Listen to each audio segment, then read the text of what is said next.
Assalamualaikum warahmatullahi wabarakatuh. Selamat datang di podcast horor gelap gulita. Malam ini kita akan menyusuri kisah yang mampu membuat bulu kudukmu berdiri dan jantungmu berdebar tak karuan. Kali ini kita akan melanjutkan thread yang kemarin ya. Judul kita kali ini adalah Ngunduh Jiwo Part 2 karya Mas Restu Wiraatmaja. Ini lanjutan yang kemarin ya. Bagi yang ingin baca langsung ceritanya, saya lampirkan linknya di kolom deskripsi ya. Oke, langsung saja tanpa berlama-lama, pasang headset kalian, tutup pintu, matikan lampu, dan mari kita mulai.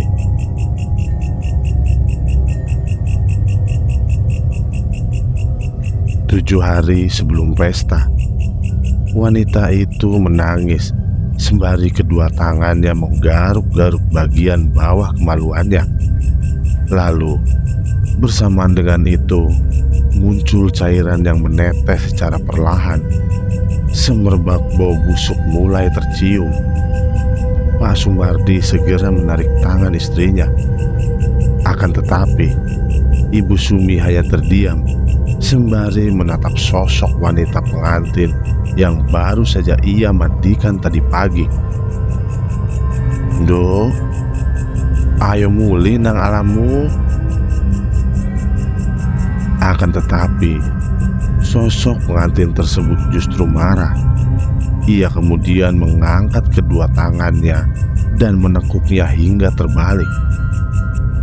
Suara hentakan tulang terdengar jelas. Pak Sumardi sudah tidak tahan. Ia kemudian menggapai gagang pintu dan menutup ruangan tersebut rapat-rapat. Ibu Sumi menangis terseduh-seduh saat dirinya mengetahui ada sesuatu yang memang sudah terjadi kepada arwah pengantin tersebut. Bagi orang-orang yang memang dikhususkan untuk bisa merasakan luapan emosi arwah, Ibu Sumi dan Pak Sumardi kerap kali mendapatkan hal-hal istimewa dari jenazah-jenazah yang sering ia mandikan. Salah satunya adalah jika ada jenazah yang meninggal dengan keadaan yang tidak wajar, arwah dari jenazah tersebut akan hadir di malam hari saat dimana dirinya dimakamkan. Lalu biasanya arwah dari jenazah tersebut akan meluapkan emosinya di hadapan Ibu Sumi dan juga Pak Sumardi dengan bentuk yang berbeda-beda. Ada yang berbentuk dengan raut wajah yang seram, marah, penuh dengan kekesalan, tangisan, atau bentukan lainnya seperti sesuatu yang tidak biasa. Sesuatu yang tidak biasa inilah yang terkadang mengganggu Ibu Sumi dan Pak Sumardi. Ia bahkan harus rela menahan rasa sakit yang dirasakan oleh arwah tersebut untuk nantinya akan mereka berdua sampaikan terkait penyebab kematian dari jenazah tersebut. Dan sesuatu yang tidak biasa ini disebut dengan teror sepanjang hari. Jawa Tengah, 1 tahun setelah kejadian tersebut, 7 hari sebelum pesta pernikahan. "Duh, cantik sekali kamu, Din," ucap Biimah selaku orang yang biasa merias pengantin. Dini Puspitasari namanya. Ia adalah seorang wanita yang sudah menginjak usia matang untuk melanjutkan kehidupannya ke jenjang selanjutnya. Dipersunting oleh pria kaya asal desa sebelah, Dini sangat bangga. Ia bahkan terus-menerus mendatangi Biimah. Dini semakin yakin jika di hari pernikahannya ia akan mendapatkan kecantikan yang membuat orang-orang terpesona, terkhusus dari keluarga suaminya. Setelah Dini berkunjung ke rumah Bima, sang calon suami yang bernama Bagus Pramulyo Hantoro biasanya sudah menunggu di depan rumah Bima dengan mobil berjenis Toyota Corolla Cross berwarna putih. Sembari mengepus rokok kreteknya, Bagus sedang menikmati hari-hari menuju pernikahan antara dirinya dengan wanita yang dicintainya, yaitu Dini Puspitasari. Tidak berselang lama, wanita yang ditungguinya itu keluar dari rumah. Seperti biasa, Dini menyalami tangan Bima dan mencium kedua pipinya dengan pipi. "Do, jangan lupa, ini sisirnya sama bunga melatinya. Kalau bisa, kamu makan melati ini di 7 hari sebelum pesta pernikahan kamu. Oh iya, satu lagi, sisir ini hanya boleh kamu sisir di pagi, siang, dan malam ya. Jangan sesekali menyisir rambutnya di malam hari," jelas Bima. "Loh Bi, emangnya kenapa?" tanya Dini. Ketika mereka berdua sedang asik-asiknya berbincang terkait hal-hal yang aneh yang tidak boleh dilakukan di malam hari, tiba-tiba seorang wanita muda dengan umur sudah memasuki kepala dua langsung mengagetkan Bima dan juga Dini. "Nanti demit manten datang," ucap Cici, anak tunggal dari Bima yang kadang sering membantu Bima untuk merias pengantin. Dini dan Bima langsung terkejut saat dikagetkan oleh Cici. Namun tidak berselang lama, mereka berdua tertawa kembali.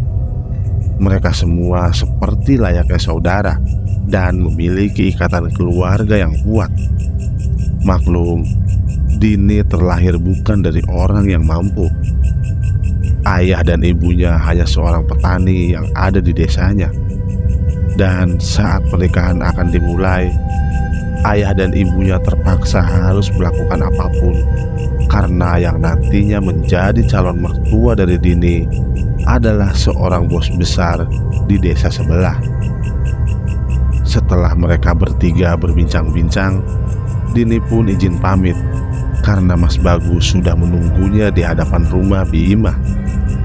"Bi, Cici, Dini pulang dulu ya," ucap Dini dengan menundukkan kepalanya. Bima dan Cici pun mengizinkan Dini untuk pulang. Keduanya tampak tidak sreg dengan sikap Mas Bagus yang tidak mau masuk setiap Dini berada di rumah Bima. Setelah berpamitan pulang, Cici segera menghampiri Bagus. Mereka berdua pun saling peluk dan meluapkan rasa rindu dan kangennya. "Sudah sayang?" tanya Mas Bagus. "Sudah Mas." Aku boleh ngomong sesuatu nggak Mas?" tanya Mas Bagus. "Boleh dong sayang, tapi di dalam mobil aja deh. Nanti ketahuan Bima sama Cici kalau ngomongnya di sini," senyum Dini sembari mengarahkan pandangannya ke arah Bima dan Cici. Bima dan Cici yang tahu saat keduanya sedang menjadi topik pembahasan hanya bisa tersenyum sambil tertawa ringan. Dini pun melambaikan kedua tangannya sebelum dirinya memasuki mobil Toyota Corolla Cross milik suaminya. Mesin mobil pun dinyalakan. Bunyi suaranya menggelegar, ditambah dengan elegannya mobil tersebut membuat Bima dan juga Cici sangat terpesona dengan anak tunggal dari bosnya tersebut. Bima yang memang sudah bekerja bersama dengan kedua orang tua Bagus sangat menyadari jika Bagus adalah salah satu anak yang paling beruntung di dunia. Sejak kecil, keinginan Bagus selalu dituruti oleh kedua orang tuanya. Bahkan untuk hal-hal yang tidak mampu dibelinya untuk anak semata wayangnya, yaitu Cici, kedua orang tua Bagus mampu menyulapnya bagaikan debu yang bertebaran di udara. "Den Bagus, itu anak yang sangat beruntung ya, Nduk," ucap Bima kepada anaknya Cici. "Iya, Bu. Aku jadi sangat iri dengan Dini. Dia kok bisa ya dapetin Mas Bagus. Sudah ganteng, tajir, wangi, kaya raya, dan jadi anak tunggal dari bos besar di desanya. Apalagi yang kurang ya?" senyum Cici. Mobil pun kemudian berjalan pelan meninggalkan rumah Bima. Mereka berdua melanjutkan perjalanannya untuk mengisi hari-hari sebelum pesta pernikahan dimulai. Di dalam mobil, Dini masih terdiam. Tampaknya moodnya langsung berubah seketika tatkala dirinya meninggalkan rumah Bima. Seperti ada sesuatu yang mengganjal di hatinya. Dini hanya terdiam sembari menatap ke arah jendela mobilnya. "Sayang, kok diem aja? Katanya mau ngobrol," tanya Bagus sembari menyetir mobil kesayangannya dengan tenang. "Aku mau tanya sesuatu, Mas. Ini tentang Bima dan Cici," ucap Dini. "Boleh sayang, silakan tanya. Kamu mau nanya apa sama mereka? Kan mereka juga udah berada di bagian keluargaku juga. Sok bilang, kamu mau nanya apa?" Tidak seperti biasanya, Bagus sangat cerewet. Hal ini ia lakukan agar tidak membuat calon istrinya bersedih dan stres terkait hal-hal kecil yang mengganjalnya di dalam hati.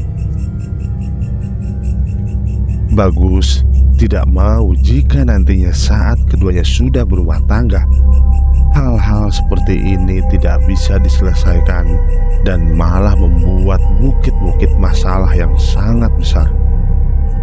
Karena itulah, dengan kerendahan hatinya, Bagus pun berusaha untuk menyenangkan calon istrinya dengan apapun caranya. "Aku mau tanya sesuatu, Mas. Kenapa setiap kali aku berada di rumah Bima, kamu gak pernah masuk ke dalam rumah? Kenapa kamu cuma ada di depan rumah dan berdiri di dekat mobil? Kenapa gak lihat aku yang lagi dirias oleh Bima?" Bagus hanya terdiam. Ia tidak langsung menjawab pertanyaan yang baru saja dilontarkan oleh Dini saat itu juga. Kini ia hanya fokus ke depan untuk melihat jalanan yang semakin ramai saat memasuki jalan raya. "Mas, kok diem?" "Gak apa-apa sayang. Aku cuma gak enak aja kalau ngerokok di dalam rumah Bima," jelas Bagus. "Tapi kan Bima juga ngerokok." Selalu saja wanita memiliki alasan untuk bisa menerima jawaban yang sesuai dengan hati dan diterima dengan baik oleh pikirannya. Selama hal tersebut tidak terjadi, makhluk berjenis kelamin wanita ini akan terus-menerus mencecar pasangannya dengan berbagai macam pertanyaan konyol yang seharusnya tidak ditanyakan. Itulah wanita. Oke, aku jawab." Bagus menghela nafas sejenak. Sebenarnya ia tidak mau membahas hal ini. Yang ia inginkan adalah ketentraman hatinya dan juga calon istrinya. Namun, karena pertanyaan tersebut selalu ditekan, maka mau tidak mau Bagus harus menjawabnya dengan sedetail mungkin kepada Dini. "Jadi gini sayang," ucap Bagus dengan panggilan cintanya kepada Dini. "Aku dari kecil sudah diasuh oleh Bima. Keluargaku sudah menjadikan Bima sebagai perias pengantin pribadi dari salah satu usaha yang bapakku miliki. Namun di sisi lain, aku merasa risih dengan anak tunggalnya yang bernama Cici. Ia kadang memberikan kepadaku perhatian yang lebih. Wajar saja memang aku adalah anak tuannya, namun aku tetap tidak suka jika hal itu melebihi dari garis perhatian wanita pada umumnya. Setelah mendapatkan penjelasan detail dari Bagus, Dini baru memahami akan alasan calon suaminya ini tidak masuk ke dalam rumah Bima.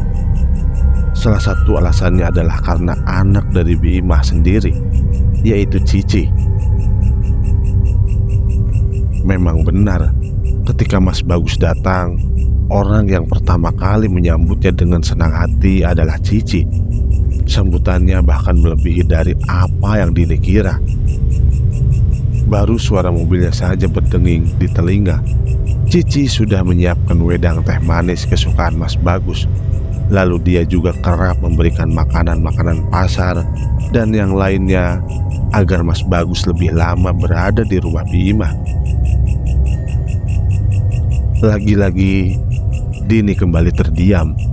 Entah hati seorang wanita terbuat dari apa. Jika bisa diibaratkan, hati wanita layaknya kain sutra yang memiliki tekstur yang halus, lembut, namun tidak licin. Sama seperti hati wanita, hatinya sangat sensitif dan sulit menerima banyak alasan yang tidak sesuai dengan kata hatinya. Walau bibir mengucapkan kata tidak, hati wanita tidak seperti itu. Justru hati wanita adalah salah satu perasaan yang sulit untuk ditebak dan disangka-sangka. "Kamu marah lagi ya sayang?" tanya Bagus. Enggak, aku nggak marah." "Alah bohong, buktinya pipinya langsung merah," goda Bagus.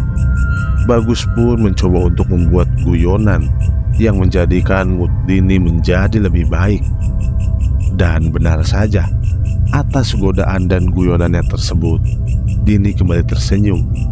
Bagus benar-benar sudah berhasil meluluhkan hati Dini yang terkadang mudah dipengaruhi oleh orang lain. Selain itu juga, Bagus sudah berhasil membuat Dini menjadi wanita yang sempurna. Ia benar-benar tidak memandang siapa keluarga Dini, entah itu petani, orang kaya, pengusaha, pejabat, atau yang lainnya. Bagus tetap mengedepankan cinta dan kasih sayang dibanding ribuan derajat yang mampu membutakan mata cintanya. "Sayang, kalau ada apa-apa bilang, biar aku tahu. 1 minggu lagi kita mau menikah.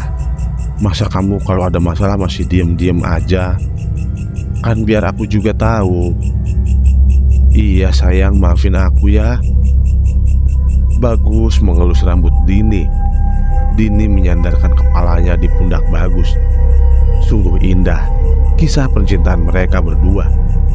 Di saat bunga sedang bermekaran, lebah yang menghinggap dengan senang hati memberikan madu. Di saat dua pasangan sedang bermesraan, kisah cinta akan menjadi sebuah catatan baru dalam kehidupan yang semu. Perjalanan kembali dilanjutkan. Waktu sudah menunjukkan pukul 17.25. Bagus mempercepat laju mobilnya. Setelah membawa Dini memutari tempat-tempat yang ia sukai, kini saatnya Bagus mengantarkan calon istrinya pulang ke rumah. Walau bagaimanapun juga, Bagus tetap mengedepankan kehormatan kedua orang tuanya. Ia dididik menjadi pria sejati yang taat akan aturan yang telah dijalankannya. Hatinya sudah terbentuk menjadi seorang satria sejak dini. Hal ini dikarenakan didikan dari kedua orang tuanya yang begitu menjunjung tinggi kehormatan serta sifat lemah lembut yang dimiliki oleh Bima sewaktu mengasuhnya di waktu kecil. Sesampainya di rumah Dini, Bagus mematikan mesin mobilnya. Suara derungan dari mobil tersebut membuat kedua orang tua Dini segera keluar dari rumahnya untuk menyambut calon mantu tercintanya. Bagus dan Dini pun keluar dari mobil. Mereka berdua menerima sambutan hangat dari kedua orang tua Dini, yaitu Pak Terjo dan Ibu Sri. "Assalamualaikum," ucap Dini. "Waalaikumsalam. Kalian sudah pulang toh? Bapak dan Ibu kira kalian akan lama jalan-jalannya," ucap Pak Terjo. "Enggak lah Pak, kan kami berdua sebentar lagi akan menikah. Jadi kami lebih memilih untuk jalan-jalan di sekitaran desa saja, sekaligus mengantarkan Dini ke Biimah," jelas Bagus. "Oh begitu, Biimah sehat?" tanya Pak Terjo. "Alhamdulillah beliau sehat. Oh iya, kalau sudah sore Bagus mau langsung pulang ya Pak, Bu," ucap Bagus. "Loh Den Bagus, gak mau mampir dan makan kolak singkong buatan ibu mertuamu dulu?" ucap Pak Terjo dengan candaan khasnya. "Aduh, Bapak bisa aja. Kebetulan Ibu sama Bapak di rumah udah nunggu. Malam ini kami mau membahas terkait dengan pernikahan. Jadi aku mau cepet-cepet semuanya dibereskan," jelas Bagus. Mendengar kalimat tersebut, hati Pak Terjo dan Ibu Sri menjadi terenyuh. Keduanya benar-benar tidak menyangka jika calon mantunya benar-benar mempersiapkan semuanya seorang diri. Sedangkan Pak Terjo dan Ibu Sri, mereka berdua hanya bisa memberikan doa dan bantuan lainnya yang mungkin tidak seperti layaknya keluarga Bagus yang memiliki segalanya untuk dipersiapkan. "Nah, sebelumnya kami sekeluarga mengucapkan rasa syukur dan terima kasih yang banyak ya. Kami tidak menyangka sebentar lagi derajat kami akan diangkat oleh Tuhan melalui pernikahan kalian berdua. Semoga selama pernikahan berlangsung tidak ada kendala dan gangguan aneh-aneh.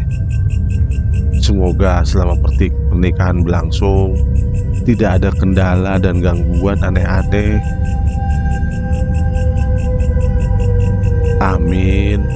Pak, Bu, Bagus minta doanya. Semoga putri Bapak dan Ibu gak ngambekan terus ya," canda Bagus.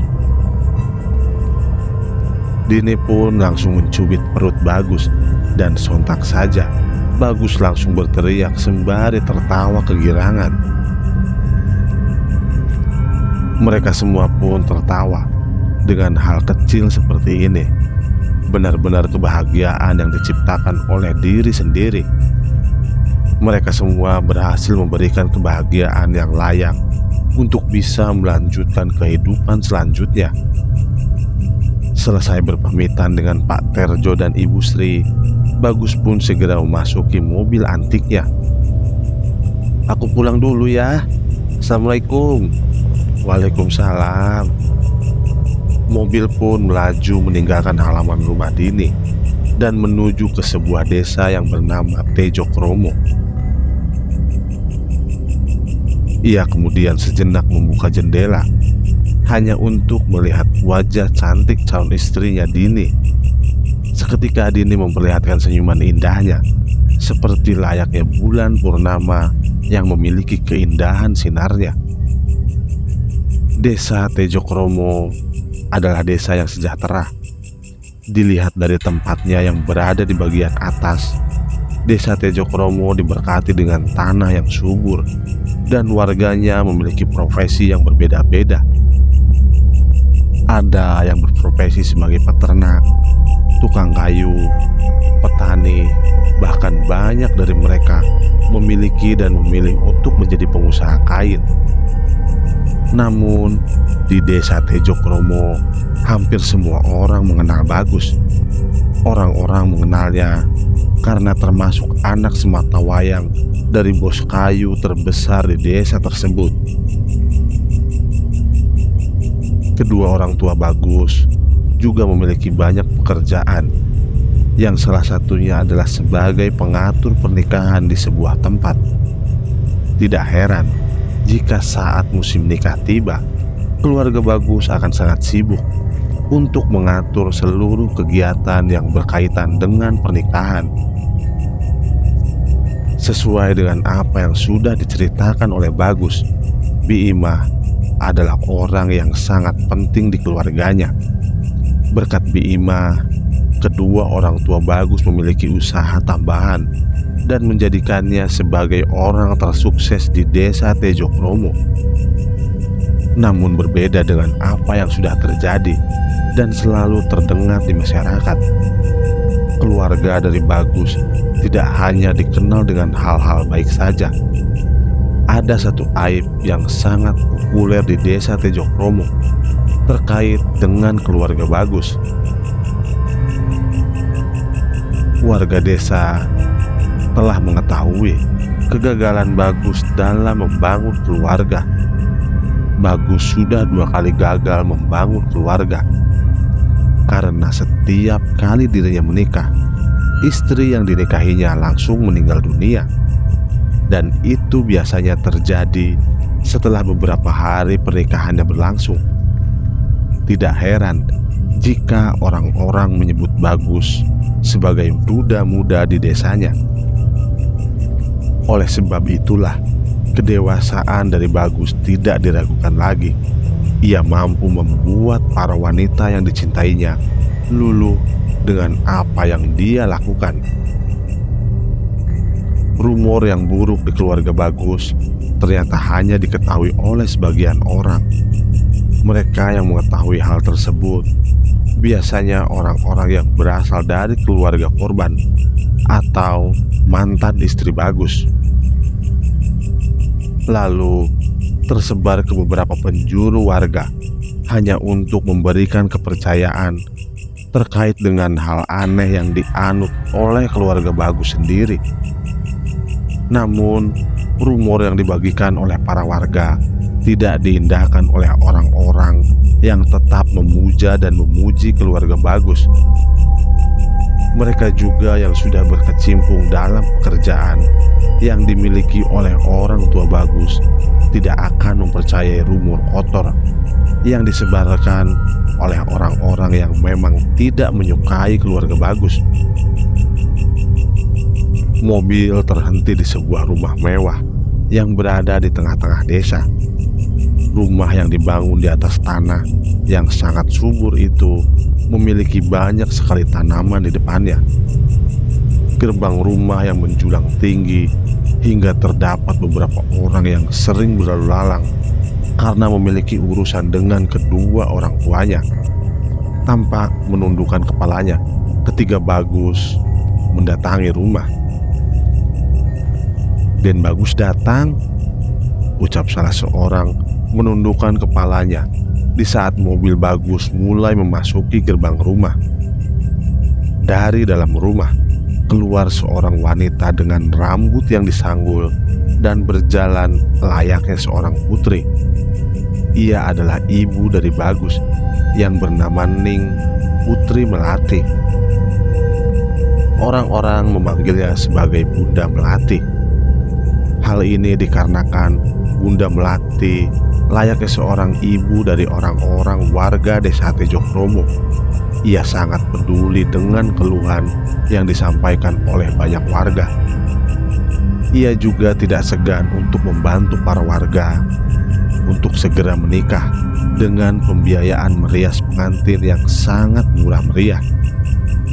Akan tetapi, kejadian-kejadian aneh biasanya terjadi saat para warga yang menikah dengan tawaran yang sangat menarik dari Bunda Melati. Biasanya para pengantin yang mendapatkan tawaran tersebut beberapa hari setelahnya akan jatuh sakit. Bunda Melati berjalan menuju Bagus yang baru saja turun dari mobilnya. Bagus yang mengetahui kedatangan bundanya, ia pun menundukkan pandangannya sebagai tanda hormat kepada orang tuanya. "Bunda, kamu yakin akan menikah dengan putri petani itu?" tanya Bunda Melati. Bagus hanya terdiam. Di hadapan ibunya, nyalinya menjadi ciut. Ia seakan tidak berani mengatakan apapun. tatkala sudah berhadapan dengan ibunya sendiri. Yang Bagus rasakan, ibunya seperti memiliki aura khusus yang membuat orang-orang menunduk tanpa diminta. Karena itulah, pantas para warga yang ada di desa Tejokromo sangat menghormati Bunda Melati. Wibawa yang dimilikinya membuat para warga sangat ketakutan saat dirinya sudah berada dekat dengan Bunda Melati. Sebentar lagi bunga melati bermekaran, musim nikah akan tiba, dan kamu berada di musim nikah. Semoga sisir yang nantinya diberikan oleh Bi Imah kepada calon istrimu bukanlah sisir yang nantinya menjadi perhitungan selanjutnya, jelas Bunda Melati. Bagus pun langsung merendahkan tubuhnya hingga tubuhnya hampir bersujud dan mencium kedua kaki ibunya tersebut. Bagus seperti menolak dengan apa yang menjadi tawaran ibunya terhadap calon istrinya. Bagus mohon, tolong jangan berikan sisir yang bercampur serbuk bunga melati. Sudah 2 kali aku gagal membangun keluarga. Apakah Bunda tega dengan Bagus? Bagus memohon-mohon kepada ibunya untuk tidak memberikan sisir bercampur serbuk melati kepada calon istrinya. Ia tahu sisir yang dimaksud bukanlah sisir biasa, dan bunga melati yang diberikan oleh Bi Imah juga bukanlah sembarang bunga melati pada umumnya. Bunda Melati pun merendahkan tubuhnya sembari mengelus rambut anak tunggalnya itu. Aku tidak yakin kamu akan membangun keluarga, anakku. Jangan lupakan janji yang sudah dibuat oleh keluarga kita. Bunda Melati pergi meninggalkan Bagus yang masih menundukkan kepalanya hingga menyentuh tanah itu. Tidak berselang lama, kedua mata Bagus meneteskan air mata. Ia begitu merasakan kesedihan yang tiada tara tatkala ibunya mengatakan hal tersebut kepadanya. Seperti ada luka lama yang dirasakan oleh Bagus. Sisir dan melati adalah sebuah musuh utama dan yang tidak ingin ia temui lagi dalam hidup. Karena kedua istrinya juga meninggal karena hal tersebut. Oleh sebab itu, Bagus tidak ingin semuanya terjadi. Ia ingin melepaskan semuanya dan tidak lagi terikat dengan ajaran sesat yang diajarkan pendahulunya, yang kini menjatuhkan ketakutan dan kutukan itu kepada dirinya. 6 hari sebelum pesta pernikahan, pagi hari yang indah, Dini sudah membantu kedua orang tuanya untuk pergi ke sawah. Seperti biasa, sebelum dirinya pergi ke sawah, Dini selalu melakukan apa yang diperintahkan oleh Bi Imah, yaitu memakan 1 buah bunga melati dan menyisiri rambutnya di kala pagi, siang, dan sore. Bi Imah melarang kepada Dini untuk memakan bunga dan menyisiri rambutnya di malam hari, entah karena ada pantangan khusus atau yang lainnya. Menurut Bi Imah, hal yang nantinya akan terjadi adalah sebuah kekacauan dalam hidupnya. Namun, kalimat yang masih membuat Dini terngiang-ngiang hingga saat itu adalah perkataan dari Cici yang memberikan alasan tidak masuk akal terkait dengan larangan tersebut. Cici mengatakan jika nantinya Dini melanggar pantangan tersebut, Dini akan dihadiri oleh demit pengantin yang akan menerornya setiap hari. Sembari bercermin, Dini kemudian memakan 1 buah kembang melati sembari menyisiri rambutnya dengan halus. Perpaduan rasa sepat dan sedikit manis dengan aroma harum dan khusus dari bunga melati tersebut membuat Dini merasa melayang olehnya. Setelah memakan kembang melati dan menyisiri rambutnya, Dini kemudian keluar dari kamarnya dan membantu kedua orang tuanya yang sudah berada di sawah. Kehidupannya yang sederhana membuat Dini tidak melupakan dasar-dasar yang telah ditetapkan oleh keluarganya, teruntuk di mana dirinya akan menikah nanti. Dini diharapkan dapat memegang semua amanah yang telah diberikan oleh keluarganya. Sementara itu, Pak Sumardi dan Ibu Sumi menyadari bahwa bulan pernikahan akan jatuh sebentar lagi. Mereka berdua seperti sudah siap untuk menghadapi hal-hal yang sudah biasa mereka hadapi, seperti melakukan pemandian terhadap para mayit yang nantinya berguguran tepat di bulan pernikahan. Bu, sebentar lagi akan memasuki bulan pernikahan, bulan yang penuh dengan kematian, jelas Pak Sumardi. Ibu tahu, Pak, apakah ini ada kaitannya dengan rumor-rumor yang telah beredar? Pertanyaan dari Ibu Sumi cukup membuat Pak Sumardi terdiam. Mereka berdua bahkan tidak ingin turut campur terhadap rumor-rumor yang beredar di sekitaran warga terkait penyebab kematian para pengantin yang disebabkan oleh satu hal, yaitu tawaran yang biasa diberikan oleh Bunda Melati kepada para warganya agar cepat menikah. Desa ini benar-benar dikelilingi oleh orang-orang yang notabene memiliki kekuatan tertentu. Jika memang rumor yang beredar itu terjadi, kemungkinan besar kita harus mencari inti dari permasalahannya. Ibu Sumi masih belum melupakan jenazah yang meninggalkan saat dirinya masih dalam keadaan pengantin. Setelah dirinya dan Pak Sumardi telusuri, ternyata jenazah wanita tersebut adalah istri dari seorang anak terkenal di desa Tejokromo yang bernama Bagus. Dan keluarga dari wanita tersebut terus menuntut keadilan kepada keluarga Bagus. Namun semuanya tampak sia-sia. Karena itulah mereka menyebarkan rumor kepada warga lainnya untuk memberikan penjelasan terkait kematian aneh yang dialami anaknya sendiri. Namanya Kusumawati. Dia adalah korban ke-8.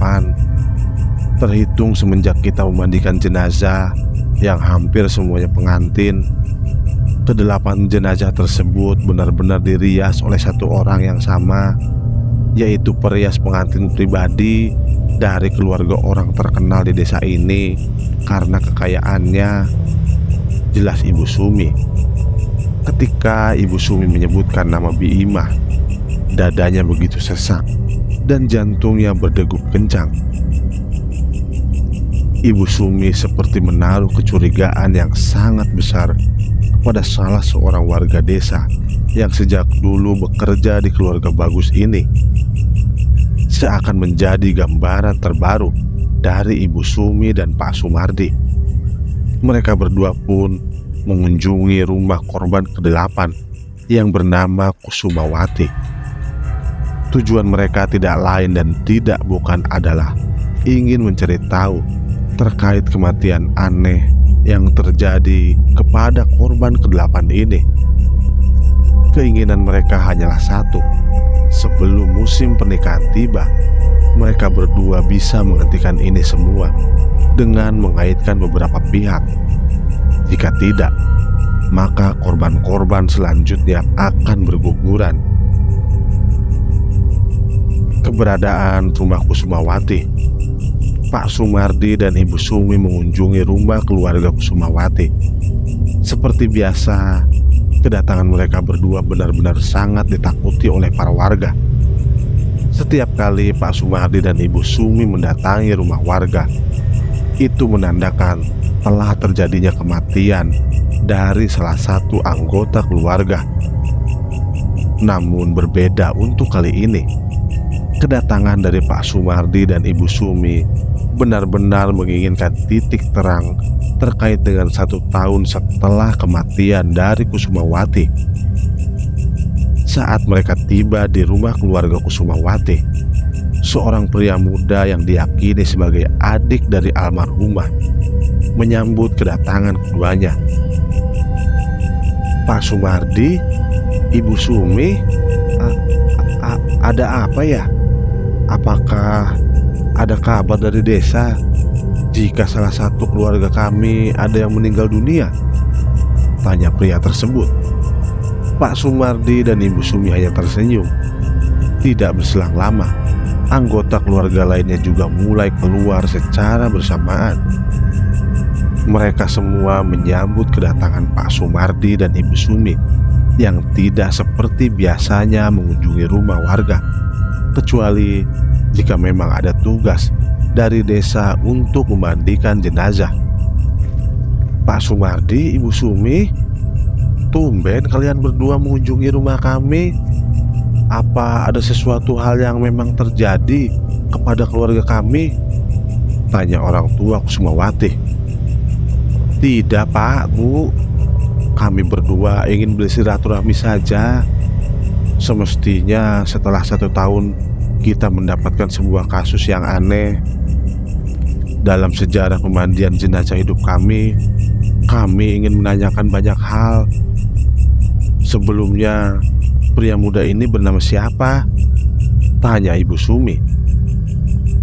Pria muda yang diyakini sebagai adik dari almarhumah Kusumawati pun terkejut saat dirinya menjadi pembahasan pertama dalam obrolan yang disajikan oleh Pak Sumardi dan keluarganya. Nama saya Jeka Kusuma, Bu." Ibu Sumi hanya tersenyum.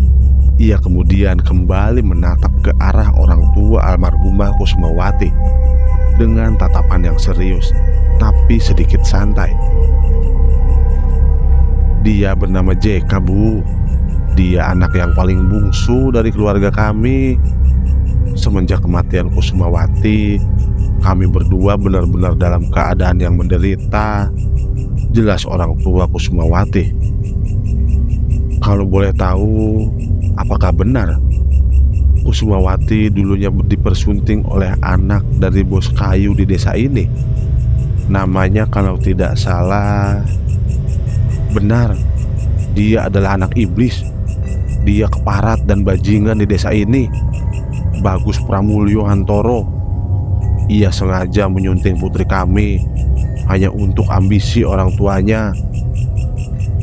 Pak Sumardi dan Ibu Sumi yang mendengar hal tersebut langsung terkejut dengan sumpah serapah yang keluar dari mulut bapak dari Kusumawati. Bahkan ia juga telah menyimpulkan bahwa kematian anaknya hanya dipergunakan untuk keperluan pribadi keluarga Bagus. Ambisi orang tuanya. Pak Sumardi dan Ibu Sumi belum tahu tentang rumor dari para korban pengantin di desa Tejaprumu ini. Perias dari keluarganya memiliki ingon-ingon. Sebenarnya yang dimaksud oleh bapaknya Kusumawati adalah peliharaan yang tidak tampak atau gaib. Biasanya orang yang memiliki peliharaan harus siap juga untuk pemberian makan yang bertujuan sebagai salah satu syarat agar peliharaan tersebut tetap terikat dan terkekang dengan kehendak yang diinginkan tuannya. Sebelum Kusumawati dipersunting, 7 hari sebelumnya, ia selalu disuruh oleh orang tua Bagus ini untuk mengunjungi rumah salah satu perias pengantin pribadinya. Lalu Wati diberi satu kresek hitam berisi kembang melati dan sisir khusus yang hanya boleh digunakan olehnya. Kembang melati dan sisir. Benar, ada yang aneh saat itu. Wati hanya boleh memakannya di kala waktu pagi, siang, dan sore. ia tidak boleh memakan atau menyisiri rambut di malam hari. Katanya, jika nanti melanggar pantangan tersebut, maka demit manten akan mendatanginya. Ibu Sumi mengingat sesuatu. Dirinya dan Pak Sumardi saling menatap satu sama lain. Sepertinya keduanya mengetahui bentukan dari demit pengantin yang disebutkan oleh bapaknya Wati ini. Di hari ke-6, saat dimana Wati ingin sholat, dirinya mengaku melihat kejadian aneh di kamar mandi. Tatkala ingin mengambil air wudhu, Wati mendapati banyak kembang melati yang berjatuhan di lantai. Lalu dia juga menemukan sisir yang sama di kamar mandi. Akan tetapi, tiba saat dimana dirinya mengambil satu persatu kembang melati yang berada di lantai. Tiba-tiba Pak Sumardi dan Ibu Sumi sangat serius mendengarkan cerita sebelum kematian Kusumawati, dan penyebab tubuhnya menjadi menekuk seperti orang yang sedang kedinginan. Demit manten itu menghampiri Wati hingga merasuki dan bersemayam di tubuhnya selama pernikahan tiba. Jadi, saat pernikahan tiba, yang dinikahinya bukanlah si Wati, melainkan, tanya Ibu Sumi dengan penuh penasaran. Ingon-ingon yang dimiliki perias pengantin tersebut, dan ternyata semuanya atas suruhan dari keluarga Bagus. Part 2 selesai.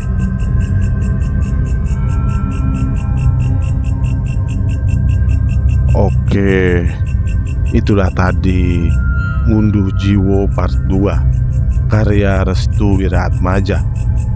Nantikan kelanjutannya besok. Dan terima kasih sudah menonton cerita horor kali ini. Jika Anda menikmati kisah ini, jangan lupa untuk like, share, dan subscribe agar Anda tidak ketinggalan cerita-cerita menyeramkan lainnya.